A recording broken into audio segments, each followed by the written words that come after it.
Ladies and gentlemen, welcome back to Those Two Geeks. He's Joe, I'm Alex. It is 20 minutes, well, not even 20 minutes. It's about 30, 40, maybe 2 minutes since we ended the last show. We talked about just about everything in that one. And we ended it before we started to talk about Teenage Mutant Ninja Turtles Mutant Mayhem.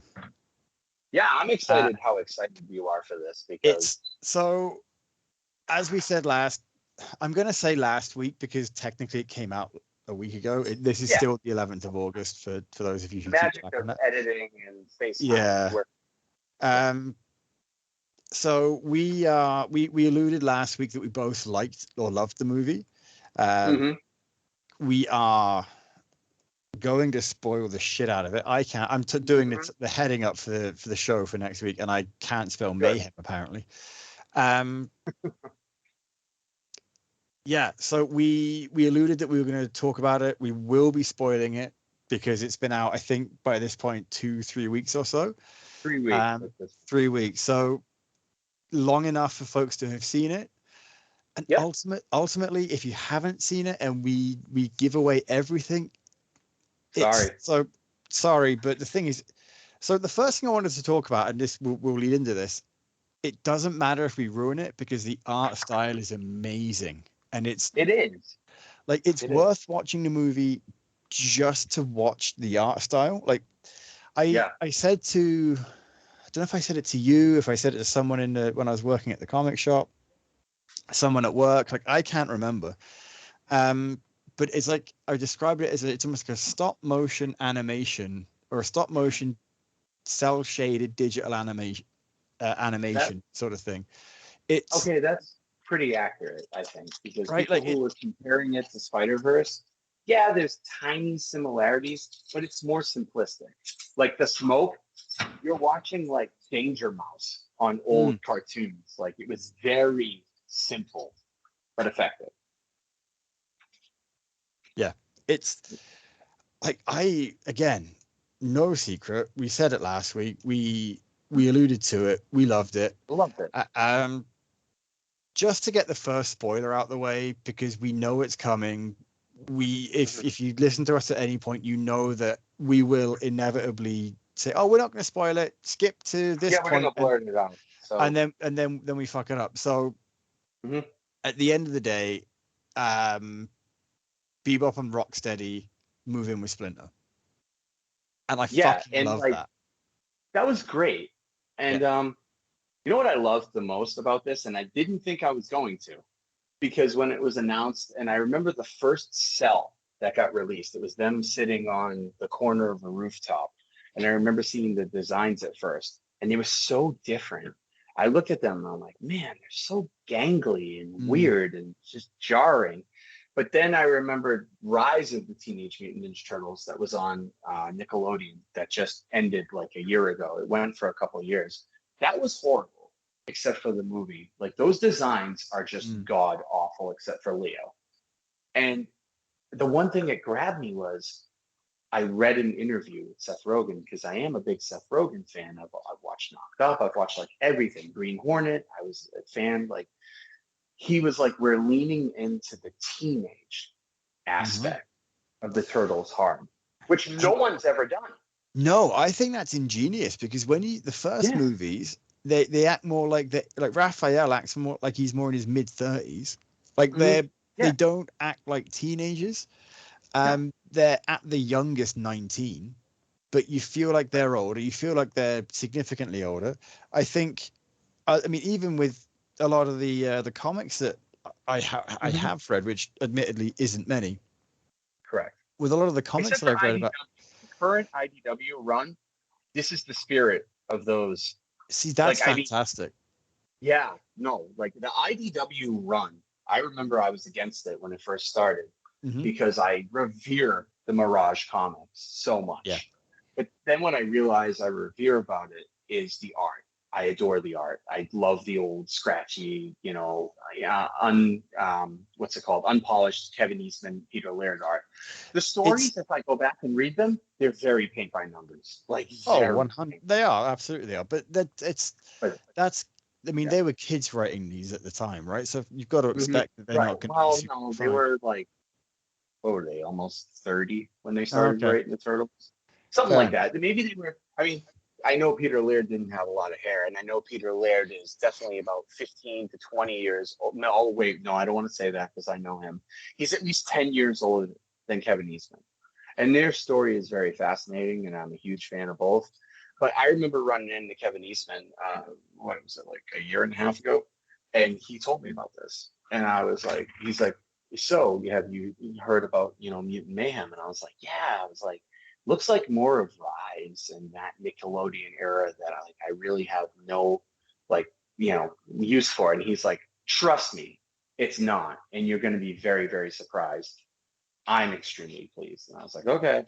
And I saw the first cell, and I was like, yeah, the gangly, whatever. And then I saw the first snippet of animation, and they threw A Tribe Called Quest, Can I Kick It, as the soundtrack in.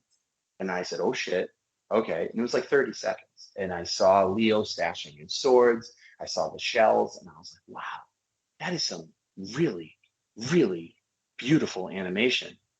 It's scratchy, but it's beautiful. And then everyone was like, oh, they're copying into the Spider-Verse. They're stealing their shit. And it's like, I can get where you might see its influence, definitely. But no, it's its own thing completely. It doesn't even move like into the Spider-Verse. There's slow parts. No, it's like, I don't know how to describe it. It's like, it's hard. There's the scene where they're fighting the giant whale thing. Oh my god, yeah. The end, where like it almost looks like at one point the gecko guy is skating up a sound effect. Yeah, do you know that was Paul Rudd? I did not know that, and that just makes me love it. And it makes it even better because when he's like, I like your vibe, dude. I like your vibe. I like your vibe. Yeah. Like everyone, like it was the first time too. I need to illustrate this. They're called Teenage Mutant Ninja Turtles. But even to the Mirage comics, even in their first incarnation, you've never gotten the vibe of teenagers. You've gotten fully developed adults. I mean, I guess the first 4 issues where they're squat might be a little more teenage, but when they hit that like Jim Lawson stride in issue 20 and they're gorgeous and like buff, no, they're not teenagers. No fucking teenagers like that, even a mutant. And like they leaned in. I think too, you've got, we all know that they're adults at this point for a lot, and a lot of the stories you read, they are more adult orientated, but you can't just call them Mutant Ninja Turtles. The teenage, teenage is just part of it. Well, what would you call them? Like total mutant? You know what I mean? Like you've got to still have a T word. So terrifying Mutant Ninja Turtles. Yeah, and like in the UK, you guys had Teenage Mutant Hero Turtles. Yes, because I don't know the word ninja. Yeah, I think because there was something to do with nunchucks. Yes, it was. You guys weren't allowed to show that on a kids' cartoon. Nunchucks and swords and samurais. No, the swords are fine. It was the nunchucks. Yeah, like weird reason. But I mean, Teenage Mutant Hero Turtles doesn't sound bad either. But the point is, I have so many thoughts on this, and this one's going to be a little packed, and I hope you're in for the ride. Like, I have so much respect now after seeing this movie, because usually I'm in the know. I've seen the trailers. I've seen everything. I'm reading behind, just like I do in wrestling. Like, I'm in the know. I'm a smart, blah, blah, blah. This one, I didn't follow really, really hard, because I was like, I can't wait to see it. It's Turtles. I'm glad for something new, but I'm not going to get my hopes up. Well, I'm glad I went in with that approach for once, because I was fucking blown away by how complex the story beats were and how absolutely relatable it was. Like this, they painted them as outcasts that desperately wanted to be accepted. Yes. Instead of kicking ass, they wanted to be accepted so bad. Like any teenager, we all were teenagers. Anyone wanted to be accepted and find your way. And like they did the struggle so well. And I was like, Seth Rogen, I love him. He makes funny movies. I'm a fan. but he's a stoner. Like, what does he know? Well, here's what I didn't know. Him and Evan Goldberg, his like main partner for all his movies and the production, they have been diehard Teenage Mutant Ninja Turtle fans since they were little kids. And when they first broke into Hollywood, one of their dreams was to always be able to touch the turtles. They just never thought it was going to happen. Yeah. And isn't bullshit. Like, they have fucking pictures of them as kids and all this. And he was like, dude, we used to fucking swing nunchucks. We used to always talk about what we would do. And obviously it evolved as the years went on, because probably never thought it would happen. But like with Nickelodeon, things started getting looser and the turtle license starting to be more in flux with different properties. They grabbed it. It was available. So they're like, yeah. And luckily Nickelodeon was like, all right, yeah, you guys take a shot. And they went through multiple levels of scripts. They said, they were like, we tried this so many times until we got it right, because it just wasn't hitting us. And then they were like, you know what? We love the Turtles so much. Let's just write the Turtles movie we want to see so bad. And they did. And I'm glad they did, man, because they are just genius. They already got a green light for the second, for the sequel, which I'm happy. I'm happy for that. I also, the way it ended, you almost don't need a sequel for it. I think it was like, I would be happy if they told another TMNT story, same animation style, but it doesn't necessarily have to be a sequel to this movie. You know, it's a, don't worry about introducing them so much, but it's just another story with the same style. And I heard a couple things. I heard that they're definitely getting a sequel, which they set it up for. But I also heard that they're really shopping it for a streaming Netflix series with seasons, which I think would be genius. I think the way this movie could be like what this, like Clone Wars, the movie was to the Star Wars Clone Wars animated series. It could be your bridge to start it off, because this just gets you like wet and just ready to go. And the other thing I want to touch upon is so very rare animation, other than Pixar and, you know, Disney, that they put like the crazy budget behind.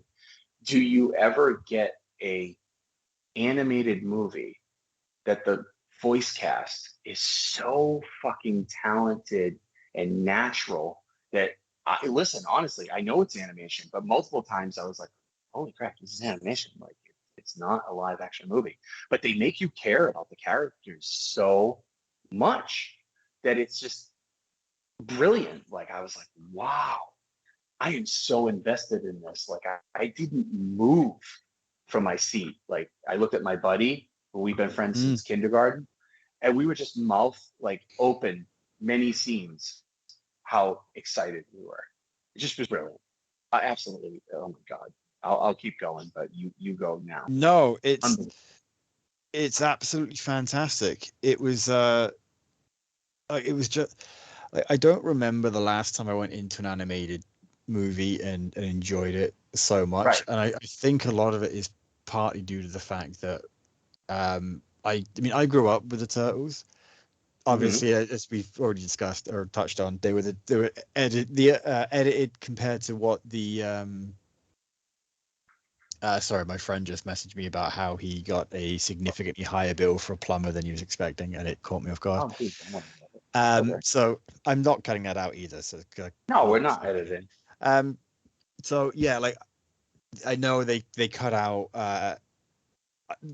Interestingly enough, one of the things they cut out was Michelangelo saying "bummer" a lot. Really? Yeah, but that's because that's also a slang for anal sex in the UK. And that's probably something. Yeah, I rewatched the first 5 episodes because the Turtles started out in '88 as a 87 on TV as a miniseries, 5-episode miniseries produced by Fred Wolf. And people don't know, but Chuck Lorre from 2.5 Men, you know, men, he wrote the Turtles theme song. So like he's got bangs. Yeah, didn't know that. Yeah. Yep. So he wrote the Turtles theme song. And like Fred Wolf, if you watch the first 5 episodes and you watch the tone of the first 5 episodes, which I did the other day because I love them, and they were on YouTube and you could just click with no ads or whatever. the first 5 episodes are definitely geared towards adults. And there's so many freaking things, at least the American version, that you can call out, like April's boob size changing multiple times. She's being tied up and there's like bondage jokes. There's like derogatory things from Raphael, like Jesus, like very like cynical and misogynistic stuff that you like as a kid goes over your head. You watch it now and you're like, how did I watch this in 1987? Right. And it was okay. But the point is, they were like always so, just they just were a property that was waiting to pop. And then Playmates got a hold of it because that was the deal. Okay, we're going to give you 5 episodes. If this takes off, we want toys, because that's what rules the world back then, was toys like today. And so, of course, they jumped at it. Once it became successful, if you watch the remaining episodes all the way to the finale, the tone is so more kiddish and toned down and very toyetic. It's basically, many times during any of the episodes, they're like toy commercials, because you can look at them and you're like, I just saw that commercial for Playmates where it was the exact same scene. Whereas the first 5 episodes was like Kevin Eastman, Peter Laird, and everyone having like full control and being like, this is what we want to see on screen. And it was awesome. So I highly suggest you watch the first 5 episodes with Giant Crane. Yeah, I want to. One day I do intend to go back and rewatch them. I'm still slowly working on rewatching the X-Men the animated series, the Spider-Man animated series. Like, it's one of those things where I'll throw it on and intending to throw them on in the background when I'm working, just so I can have something. And the next thing I'm like, oh, I've been actually watching this for 3 episodes straight. I really need to turn it off and get work done. So you and I are like same in sync brain, which is just amazing, because the fact that you mentioned Spider-Man the animated series, I've said many, many times, besides Batman the animated series, which I think has the best voice cast and performances of all time, Spider-Man the animated series, their voice cast was so damn strong. I think the only reason I put Batman the animated series ahead of Spider-Man is the art style. It still holds up today, like 25 30 years later. It still holds up and looks like a fantastic show. The others are also good of all time, period. Agreed. The others are very clearly 90s cartoons. X-Men the animated series, I would say I love it. I absolutely love it. There's some shining moments, which the Phoenix Saga is my all-time favorite. The first, the 5 episodes with the 10. Those are my favorite ever. I think they put the most effort into them. And then there was the one where they were in this. It wasn't the Morlocks. It was like Lady Deathstrike. It was one of the premieres. They put a lot of effort and animation and everything to it. It stands out above the rest. But it's not as consistent as Spider-Man the animated series. Spider-Man the animated series, voice-wise, that thing is carried like so far, because the voice cast is absolutely stellar. Like, to this day, I read Peter Parker, I hear the actor from the Spider-Man the animated series in my head. It's just, that's the perennial Peter Parker in my head. Where Batman the animated series, you're right, that is still the greatest animated show of all time on a comic book property, as far as I'm concerned. It will never be topped.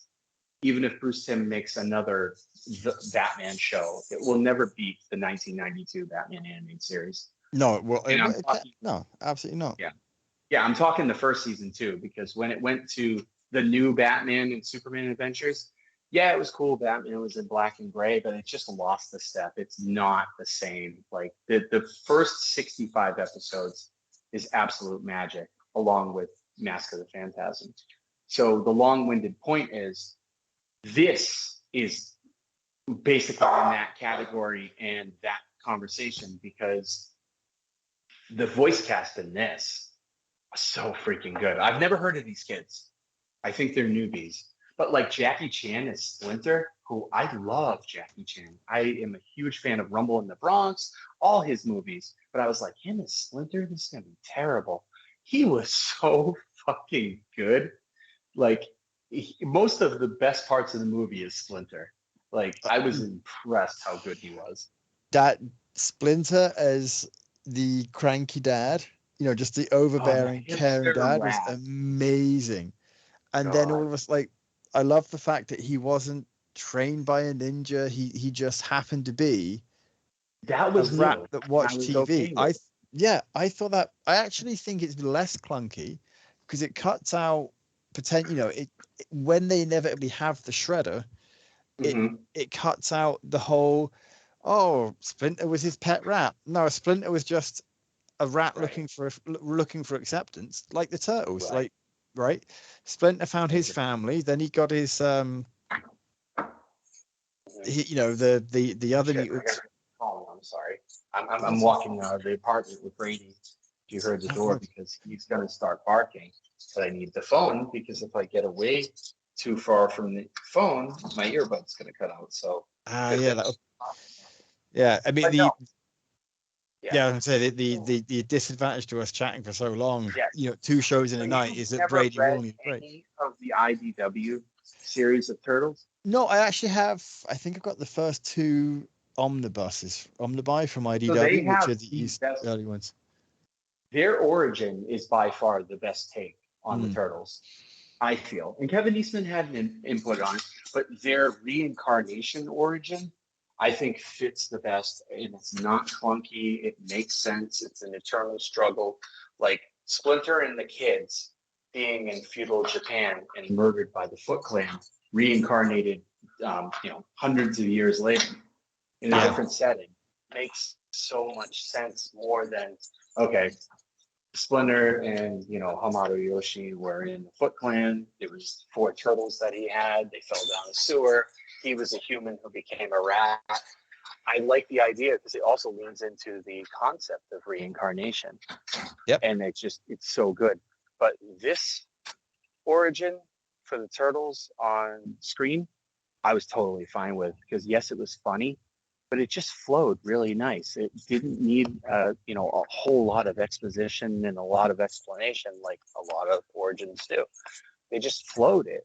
Like Splinter being in a t-shirt with a fro and like, oh my God. And then the fro gradually fading away as he gets old. Yeah.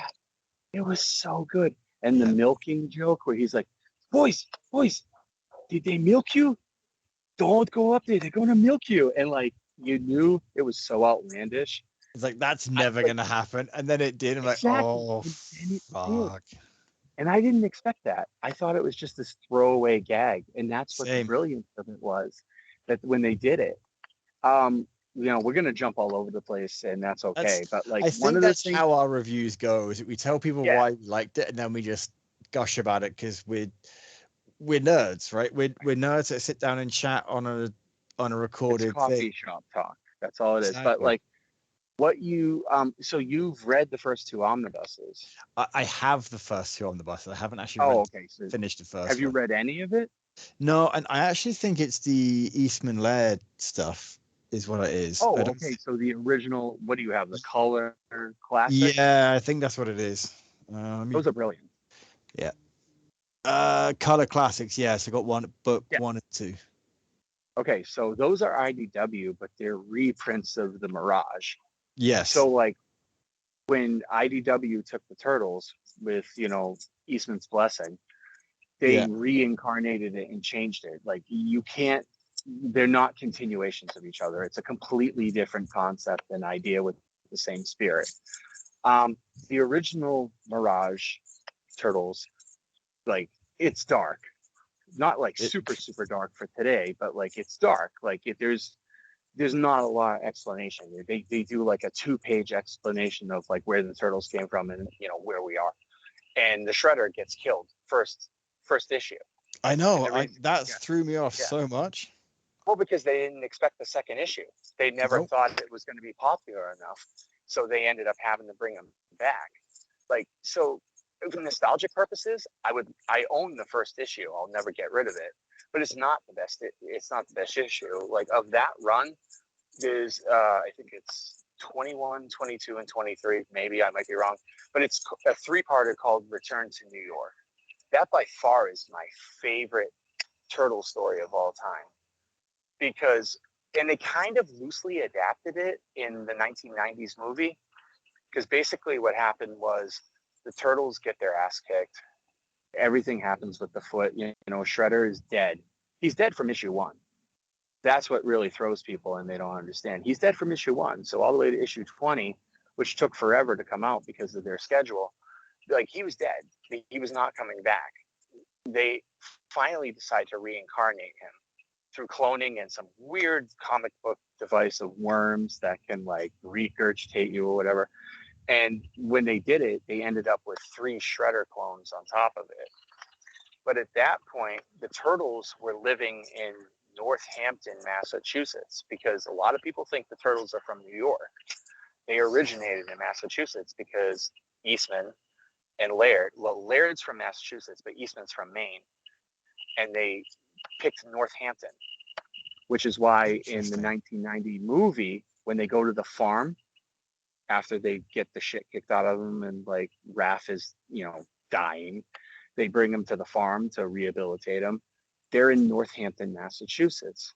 I don't remember if they call it out in the movie, but that's where they are. They're far from New York. So this story was called Return to New York.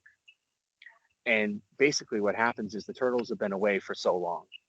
They're splintered, you know, no pun intended. Like they're not on their game. Splinter is fucked beyond belief. Like he's missing, and like they were just like, we got to go back to New York. Shit is bad. We need to go back. So they like regroup, go back. But when they go back, it's kind of like, I don't know if you're a Bruce Lee fan, but you ever seen Game of Death? Probably.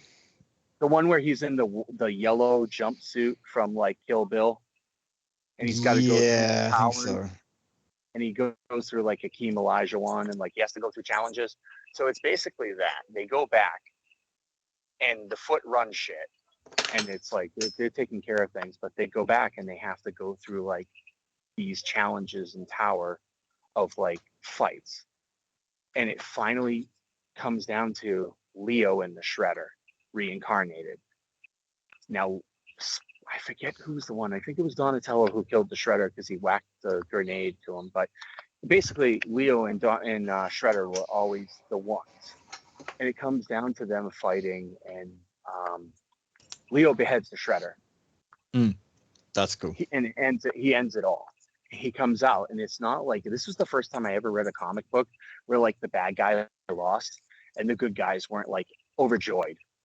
You know what I mean? It wasn't like, we saved the world. It was very solemn. He comes out. He's got the head of the Shredder wrapped in a cloak. And you know it's a head, but they don't show it. And he's like, it's done. And they put the Shredder's head on a pike. And they have like kind of like a Viking funeral for him. Because even though he was their enemy and they hate him, there's still that respect. Because the Foot Clan was good until Shredder took it from Hamato Yoshi. Yeah, so that there's still the respect there, which is an interesting way to play it. Yeah, and so like Mutant Mayhem, what I like too, I don't know if you caught it, because again, I am like one of the biggest turtle fanatics ever. Did you catch like all the Easter eggs? Like, did you catch Ice Ice Baby in it? No, that I caught. Okay, good. Yeah, like I absolutely did not catch every Easter egg. I know I didn't, and I'm fine with that. Okay, but you caught Ice Ice Baby, right? I did. Yeah, I caught that one. Okay, but not Ice Ice Baby. Go Ninja, go Ninja, go. Go Ninja, go. Yeah. Yeah. So I'll also address this too, because one of the sticking points for people going into this movie they were really pissed off at was April and how she was going to be portrayed. One, they didn't like the fact she was black. Okay, that's fine. She was black in Rise of the Teenage Mutant Ninja Turtles. It wasn't anything unprecedented. Two, she was a kid. Well, the movie's called Teenage Mutant Ninja Turtles, and they were leaning into the teenage aspect of it. Mm-hmm. I wasn't sure how they were going to go. I was like, is April going to be like a college journalist or whatever? I think the route they took was awesome. No, Brady. Do you know what? It made absolute sense to me, because in so many of the adaptations, she's more of a mother figure to them. Like she's the mother that they never had to Splinter's father, and it's an odd kind of parenting thing. Whereas in this case, she was more of the sister, friend, whatever that they, you know what I mean? Like, obviously they were all interested in her immediately, but. Well, I thought that was a really interesting take with Leo being the one smitten with her, because that's never happened. Stoic one, right? I like the difference. But also with her, like, there's so many lines where they're like, yeah, and our dad's definitely not a mutant rat. And she's like, why do I think that your dad is definitely a rat? Yeah, well, now I think he is. She was so good. And it was organic. And, you know, the puke girl thing, that was funny. It was a cool gag. Yeah. They didn't need to go back to it twice. But I still, it doesn't ruin the movie. But I like the way that, like, she got her comeuppance, too, in the crescendo, where she was like, this is April O'Neil. And she, like, took the spotlight to, like, reassert herself. And, oh, my God, there's just so many good things. But, like, I'm sorry I keep cutting you off, but I'm very passionate. No, that's fine. That's fine. Ice Cube was the standout of the entire movie for me. And I honestly thought he was going to be one of the biggest attractions in the movie. And I love Ice Cube, but I'm like, oh, they're going to fucking play him like Ice Cube, and it's not going to fit, and it's going to be stupid. Well, they did play him like Ice Cube, but it fit perfectly. He wasn't a bad guy. He wasn't, you know, it just, I loved the whole Baxter Stockman and Superfly origin. First of all, Superfly is way better than Baxter Stockman ever, period. And I also like how they kept Baxter Stockman black, African-American, sorry. Yes. The original way he was. That was how he was written. But when they went to cartoon, they were like, yeah, no, can't do that. We're making them white. And they had no say in it. So I thought that was brilliant. But I didn't expect everything that came out of this movie. I was like, okay, I've seen every iteration of Turtles, respectively. What could they do to surprise me? They threw surprises left and right that I've never seen before. And I am so happy they did. Because you can't just play the hits all the time. You know, sometimes you got to play a new song. I think the fact that there was enough new stuff there that people like you could get into it and just fall in love with the show. And folks like me who may not be as familiar with the Ninja Turtles can watch it and just enjoy it. It's like, you know what? Yes, it's a new take on stuff that I haven't already, that I've grown up with, but I'm not super invested in the Ninja Turtles. Right. It's just one of those things where I love them, but I stopped following them for decades. Yes. I still enjoyed it. Can I ask you what made you go see it? Because you are very sparingly going to the theaters. Like, you didn't see Spider-Verse. I didn't see. No, honestly, I didn't see Spider-Verse because I didn't have the time. This is better. I had the time to see this one because I had it for it was on a stat holiday for me that I had to, I've got the day off. She didn't get that holiday. Oh, I was going to ask you if you went with Mandy. I wasn't sure. Yeah, no. So, and I also had a free movie ticket that I went to use it. I was like, well, whatever, I'll go see it. So here's an anecdote that you can make fun of me with. So I bought, like, we were out last weekend, I think, or maybe the weekend before. I think it was, I don't know what day it was. It doesn't matter. And I said, do you want to go to the movies and see Barbie today? Because it was pouring with rain, right? Like it looked interesting, and it was pouring with rain. Yeah. There was nothing to, like, we didn't want to go out anywhere. We didn't really want to leave to get out of the house or whatever. So she's like, yeah, okay. So we hopped in, because we were already in the car. I bought the tickets on my phone. So the Cineplex, I didn't use the app. I used the mobile site for Cineplex. And at some point during the procedure, I was going from like, yep, right theater, yep, right showtime. Oh, cool. Pretty empty, which is surprising given the weather, but whatever. So we get there, buy the popcorn, and I go to scan the tickets on my phone, and the person scanning it, they said, you bought tickets for Toronto. I'm like, well, shit. At some point, big difference. Yeah, like at some point when scanning the ticket or when going to the purchase thing, it defaulted to Toronto instead of where I am. And so weird. Okay. It was like, and the thing is, it's clearly not the first time that's happened, because they had such a smooth procedure in place to fix it. I'm like, and then also the person did it when I went to see Indiana Jones. The person in front of me did the same thing for whatever movie they were going to see. So clearly it's an issue with either the website or the app. But I learned, why did he even offer it? Like, why isn't just that location? That's so weird. I think it's the way it's because once you log in, it should default to where you are. But Correct. because I don't have location settings on my phone broadcasting, I've never turned it on. Right. So when I'm on my laptop, I can say, hey, this is where I'm at. And then because you're on the connection. I don't know what it is, but for whatever I get it. It's easier to catch on the laptop when it does it. And I didn't catch on the phone. So we went to get the ticket switched over, and the showing was all sold out, but for 2 seats that were not next to each other. Oh, that sucks. And the guy's like, ooh, do you want to go here? And we said, are we able to get a refund for it? He goes, yeah, I'll refund your popcorn too. I'm like, okay, you don't have to do that. He's like, no, it's okay, I'll do it. I'm like, you really don't have to do that. We're gonna read it anyway. He's like, no, it's okay, it's not a big deal. Another Canadian thing that would not happen here. They would be like, yeah. What else? We didn't think it was gonna happen either. I think it was just this guy was just being super friendly. And so then he goes to refund. I'm like, oh, hey, I got a discount on that because of it's whatever, it doesn't matter. I'm like, are you sure? He's like, I don't care. I'm like, oh yeah. Right. So there we are. We get the popcorn. He's like, I'm gonna go refund this back because you used points and stuff to get it. So make sure they get back to your account. I'm like, cool. And then we were there, and I was like, well, we're here now. Do you want to see something else? I'm like, what else is playing? So the guy came out. What else is playing? We're here now. He's like, this movie or this movie. So we saw The Haunted Mansion. Yeah, and I want to see that too. So this is the second time I've seen it. It's the first movie in years that I've seen twice in the theater. Is it Pixar? No, it's a live action Disney. So it's Disney. Okay. Yeah. Cool. It's based on the ride, much like Pirates of the Caribbean was based on the ride. I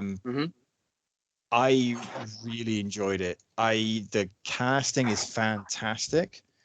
I have never seen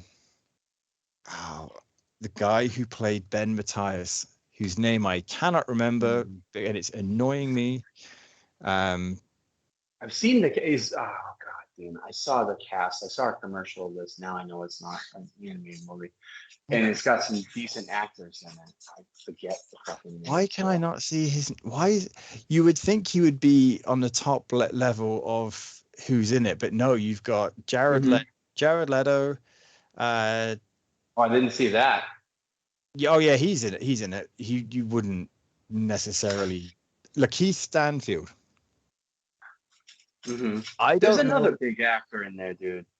Owen Wilson's in it too. There we go. That was the one. Okay. Owen Wilson is really good. Really? Yeah, really good. He's just enjoyable.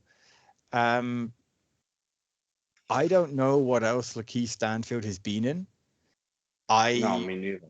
Will watch him in many a thing at this point. He's really good. Ladies and gentlemen, this is how real life conversations go too, just so you understand. We can't think in real life. It is not just this gimmick we do. Like a simple, what did you do today? Oh yeah, I started going to a movie and then it turns into like twists and turns and whatever. We find it entertaining. I hope you do. Do you know what? I actually forgot we were recording, if I'm honest. That's what I'm saying, man, because we're really good friends. That's what happens. We'll get better at it. Oh, no, we won't. Do you know what? I don't recognize, like, he's in BoJack Horseman as a voice, but I don't recognize a lot of the other stuff he was in. Right. I've never seen BoJack Horseman. I heard it's really good. I've never seen it. It didn't grab me. I was like, there's too much content. Like, I'm not going to just delve into this. So apparently he was in Straight Outta Compton and he played Snoop. That makes sense. Okay. So good. I can save this and we can segue us back to Q, who's Straight Outta Compton, NWA. Oh, there we go. What was your favorite aspect of this movie? Like just your favorite thing that's just the animation. You were like, wow. The 100% the animation, because I think that's what drew me into the movie in the first place, was the animation style. Do you find it unique or derivative? I found it unique. I'm sure it isn't unique. I didn't find it derivative in any way, shape, or form. I just really enjoyed how everything was put together, the way they were moving around the screen, everything about it. Just and like the villain had weight to him. Like he felt heavy on the, you know, like it was just so good. I also like the jokes are so organic, man. Where like Ice Cube throwing cars, and they're like, "Don't worry, he's gonna run out of cars sooner or later." And then Leo looks up, and it's a freaking car garage, and he's like, "Oh, come on!" I know. Then, I was like, "That's I like that. I like that." Oh, and then they hit him with the whatever the antidote was, and he's like, hey, "You're expecting this huge transformation," and he's like, "Oh my god!" And they're like, "Yeah, we got him." And he's one horse leaves his leg. He goes, "Damn, I didn't need that horse anyway. Thanks, that's fine." And he just keeps on destroying things. Oh my god! It's like it was so good. And then like Bebop and Rocksteady were fantastic. So they were my most disappointing. I'll be very honest with you. So I know John Cena does Rocksteady. I didn't know who did who, and it's well known. Seth Rogen does Bebop. That I can see. So you couldn't hear that in his voice. Seth Rogen sounded exactly like Bebop. I was like, "Oh yeah." He probably does. I just wasn't really. I wasn't paying attention to try and recognize voices when I was watching. Like I was enjoying it too much enough that I didn't care who was who. Which is great. John Cena didn't sound anything like John Cena. He definitely like tried a performance. I just hated the aesthetic of Rocksteady. Like Rocksteady is this big, huge, hulking bruiser. Like I didn't like the fact that he was like this short, stout, like flat-backed, like rhino. I don't know.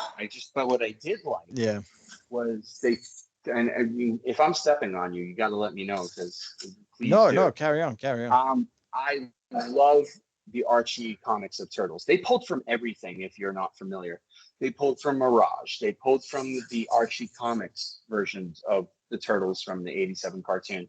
They pulled from the 87 cartoon. They pulled from the live action movies. They pulled from the Nickelodeon reboot, which was CGI in 2012, which is one of the best versions of the Turtles you'll ever watch, and in the darkest too. So they pulled from everything. The way I look at this was how Deadpool, the first movie, was handled when it was created, with such reverence and care for the source material that you're like, yeah, I'm proud of this. And it was harder for Turtles because there's so much more to pull from to please everybody. But I feel, and it's just me, I feel they did a fantastic job of trying to please everybody. But the only thing I didn't like was Rocksteady and Bebop, because I'm so used to them being evil and, you know, instead of misguided, I was like, okay, but what are they doing? Well, the whole idea of Superfly and the mutant group is from a comic called Mutanimals from the Archie comics, where like all the mutants that aren't the Turtles, except for Rocksteady and Bebop because they're foot, gang up and form like a family to protect themselves. And they're like proud. That was kind of what it was. Like they weren't villains. Like if you look, that's the best villain ever, is the villain who believes he's not a villain. The villain who's like a mustache twirling, atom bomb clicking, you know, detonator is not a villain. He's not compelling. The villain who thinks he's doing the right thing is compelling. Which is why Lex Luthor is one of the best villains of all time, because he really fucking thinks he's doing the right thing. I agree. So there's a Captain America comic, Active Vengeance or something, where the villains all affected. The arc at the time is like the villains like, hey, you know, like we're not doing well against our heroes. Why don't you attack them? Almost like a precursor to Old Man Logan sort of thing. Right. So, that was when Spider-Man had cosmic powers. I think so, yeah. And so you see like the Red Skull try and team up with Magneto. Yep. I love that issue.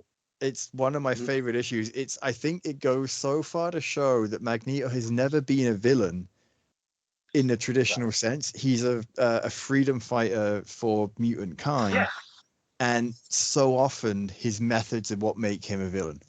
Like he's merciless. He doesn't want to see what happened to the Jews in World War II happen again. First Class illustrated that so well on screen. Agreed. Exactly who Magneto is. It's hard to hate Magneto because he's justified if you look at it through his lens. Exactly. Just like Doctor Doom is justified through his lens. But like, who the fuck am I thinking? The Joker is not. No. Or the Shredder is not. They're just evil. Yeah. Where the most compelling villains are the people where if you just flip a little bit to the left, they would be on the good side. And that's what makes them so great. I get what you're saying, but for me, it wasn't that they were good guys that made me disappointed. It was the portrayal of them overall. One, they didn't get enough shine, I felt. Because Rocksteady and Bebop are hugely iconic. Yeah. I expected more. I will agree with you there. I think that's a very fair point. Yeah, and then the rumor is in the second movie or whatever the continuation of this is, whether it's a series or movie, they're going to be evil. They're going to go to the foot. I don't want to see that. Like, okay, I am now invested in this new, like, reformed mutant, bonded type of thing that they got going on. And I also very much enjoyed the whole, you guys are cool. Come live with us. Like the Turtles opening their freaking home. Just no problem. And they're like, really? And they're like, yeah. The only thing I didn't like was Scumbug being redone as a girl and Splinter kissing her. That was like, I could have done without that. My only issue with that was how what's the the age difference, because if this is 15 years later is right like that, but again I was thinking, you know what, the Scumbug the bug could very well have been like, I was like, it could have just been like Splinter being an older bug when she got mutated. So it's you don't know what her age was. No, exactly. So in my mind at first like, oh, they're 15, but she's throwing up and then kissing. Ugh. I was like, oh man, but it was funny. It made for a gag when he's like, do you know how hard it is to meet single mutants my age? I have tried. It's so hard. There's no app for that. Oh my God, he leaned into it so well. And I know a lot of people were like, oh, they contemporaryed it so much with the lingo, like sus and stuff like that. I thought they're teenagers. You have to. I think you have to do that. It's the world we live in right now. Like, if you want a full captive audience, listen, you got to make concessions. It's not just old white kids watching comic book movies. You have to bring everybody in. And I think they did a better job than most properties in many recent years. Like I said, this is neck and neck with Guardians for the movie of the year for me. You saw Guardians finally, right? No, not yet. Not yet.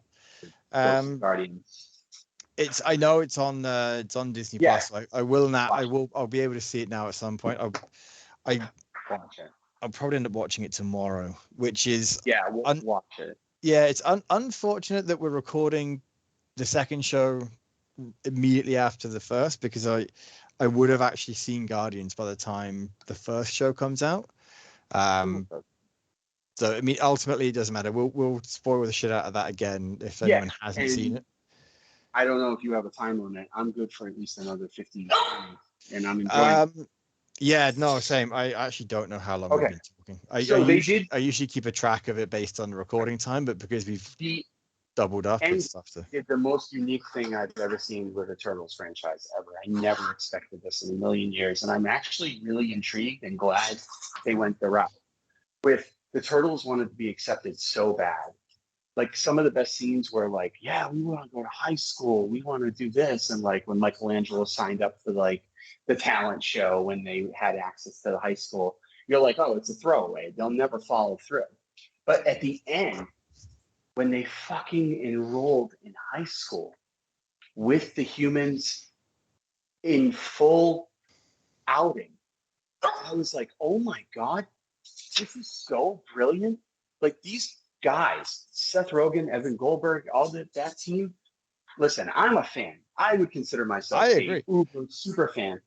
They went beyond anything I could conceive. If you gave me the Turtles franchise tomorrow morning, I think I could create some cool stuff. But that would have never, ever, ever, ever been on my radar. No. I would be perfect, but that would never happen.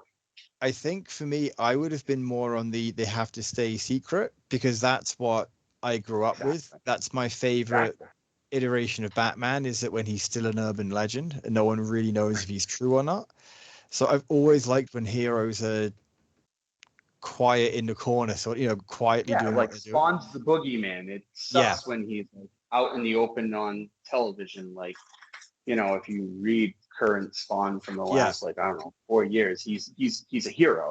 He's out and known to the public. Like, he should be a boogeyman in the shadows. And that's just it. Like, that's the kind of thing I enjoy, is the heroes that are urban legends. So I wouldn't have done this if I had control of the Turtles. But doesn't it make the most sense? It really does, especially given the thematic content of the movie, how they're desperate for acceptance. So where do they go when they want acceptance? High school. Exactly. They're teenagers. Yeah. And like the whole thing was like, I mean, again, they did such a good job of bait and swerve, where like they would throw things in and you're like, oh, that would be cool if that happened, but it's just a joke. It will never happen. Mm-hmm. And then they followed up with it. And they did it multiple times in the movie, and it got me every time. But I will definitely say, I never in 100 years expected at the end of the movie them to enroll in high school. Even when they had like their, human outfits that they were I found that so funny when they come in clothes. I'm like, have they just acknowledged they walk around naked all the time? Yeah, like exactly. And they just, oh my God, like there's so much nuance to this movie. Mm-hmm. That it warrants rewatching over and over and over again. And now I'm talking myself into watching it on Sunday when I have free time and going to theater. But like the little things, like them going to, what the fuck is the name of the park? I think it's Central Park in New York, with the big movie being projected on the screen, and they're above. I think everybody. So. Or was either that, or no, it was in Brooklyn, I think. Okay, so like whatever park, wherever it was. Maybe it's MacArthur Park. No, I don't know. I think that's California. But whatever. Them being in the park and like assimilating and watching that and not being able to finish the movie. Also, the fact that they chose Ferris Bueller as the movie. I was like, okay, this is written by 80s kids like us, because it's just incredible. And then them going to the Knicks and like, just the throwaway lines where Leo was like, what? We went to the Knicks last night. Like last week we did this. It's not like we don't get out. But the other kids wanting so much more.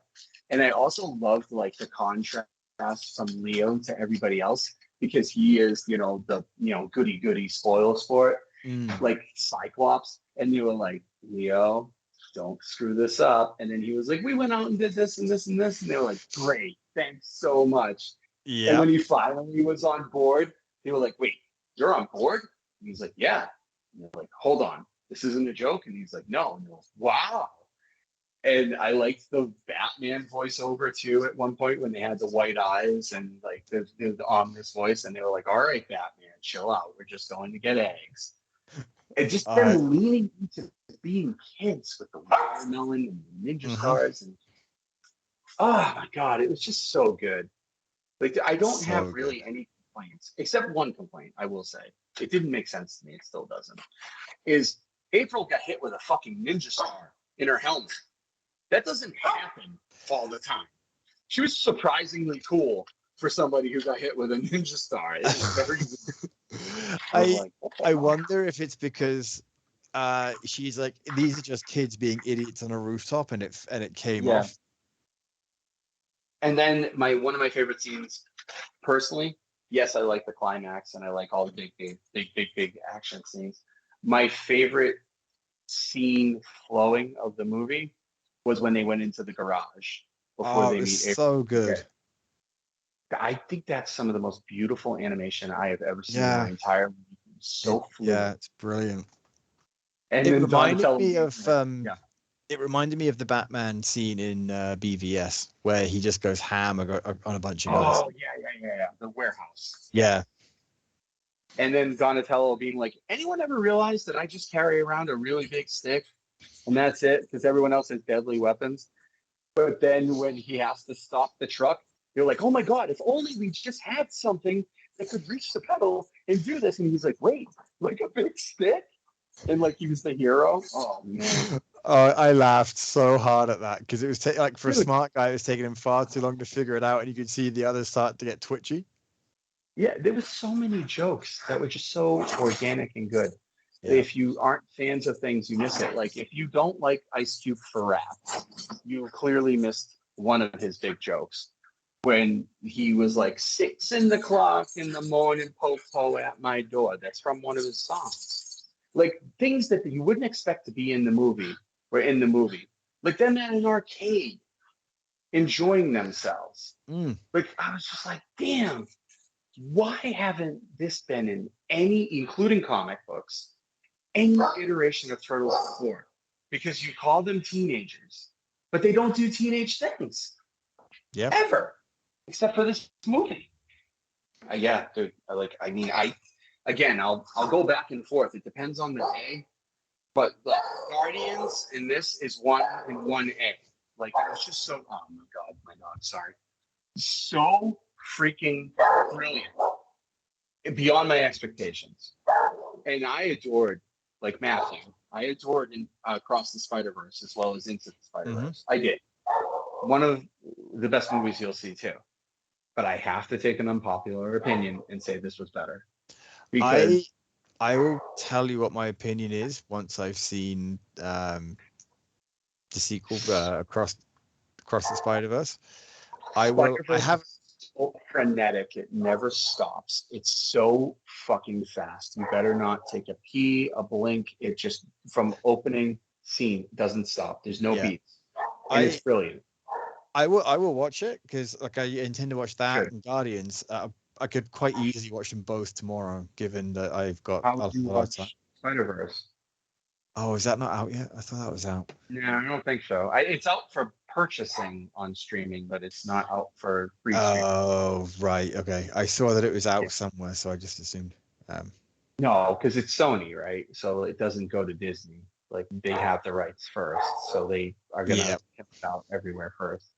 But yeah, the Guardians, though, Guardians gives me so much hope for what I want out of James Gunn in the DCU. Like, this is what he's capable of. Yeah. And it does recapture the magic of Guardians 1. It really, really does. Like, you will not be disappointed. It's extremely dark in points and very, very depressing. And the movie definitely broke me. It really actually spiraled me. It's not a funny story. Like, I never told you this, but, like, I saw it the first time in the theater. And it's not a spoiler. But there's a scene where Rocket's having a conversation with somebody who's passed away. And Rocket is so much feels like an outcast. And this person he's talking to was his everything and just the person that made him feel like he belonged. What hit me so bad and caused an actual real life spiral was it was almost beat for beat a conversation I had a week before in a dream about my dad. So it takes place in heaven. And the gist of it is, it's not your time. You can't come. And it just destroyed me. Like, I remember seeing it.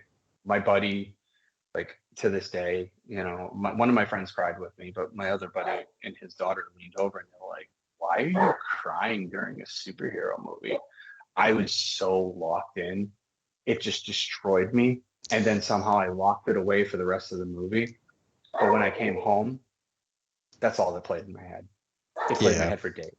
Oh, for understandable reasons. And I think that people that are like on camera, you could probably go back and listen to me breaking up. Yeah, you probably could actually. I don't recall it, but I'm sure you could. It's a good movie. I watched Hijack today, the finale of Hijack, and it's it's a 7-hour show, so it's like a 7-episode show on Apple.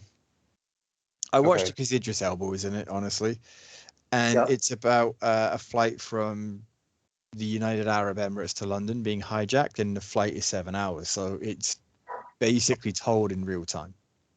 Right. Okay, that's cool. And the ending, I don't remember the last time I was on the edge of my seat so much.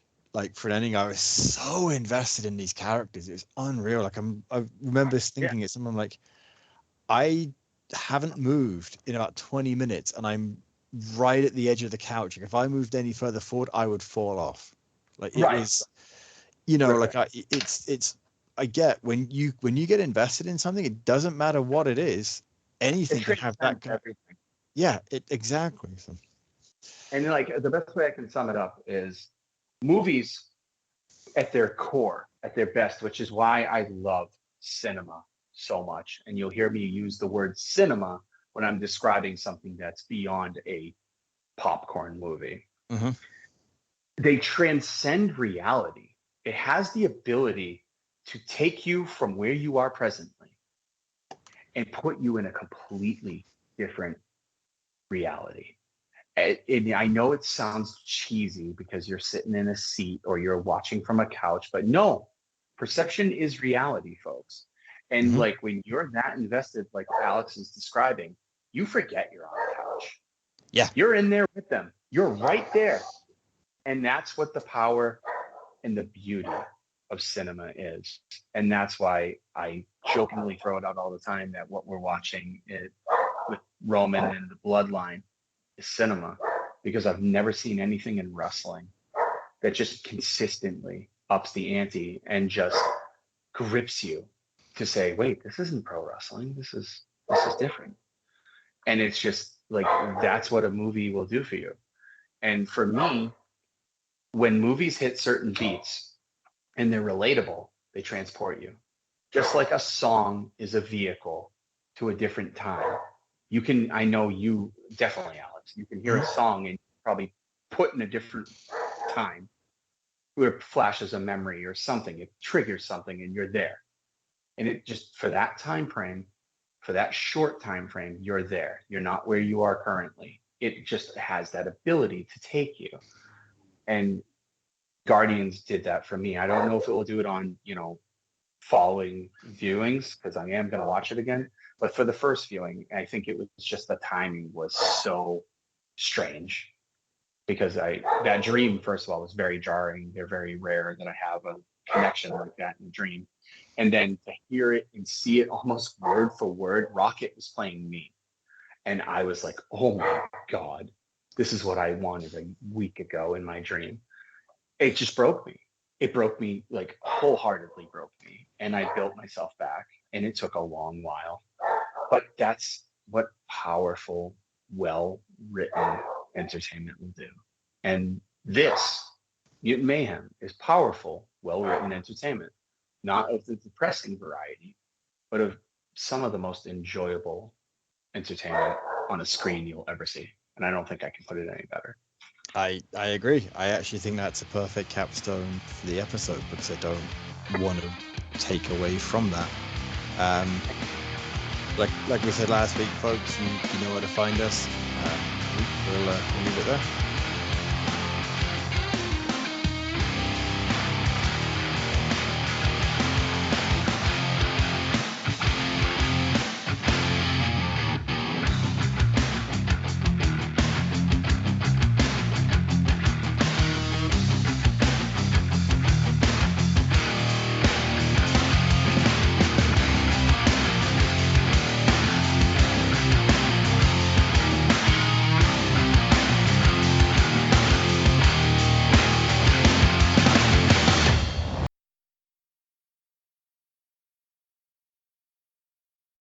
Hey, thanks for watching the previous video from Graphic Policy Television. Just by watching, you help support our site. Thank you so much. Now, if you're watching these videos, you probably care about geeky things like movies, television, comic books, toys, games, video games, you name it. You can go and subscribe right now to our YouTube channel to stay in touch and catch all the new videos, or check out our website at graphicpolicy.com. There's a nice link on this end of the video. But as always, thank you for watching. Keep on rocking and keep it geeky.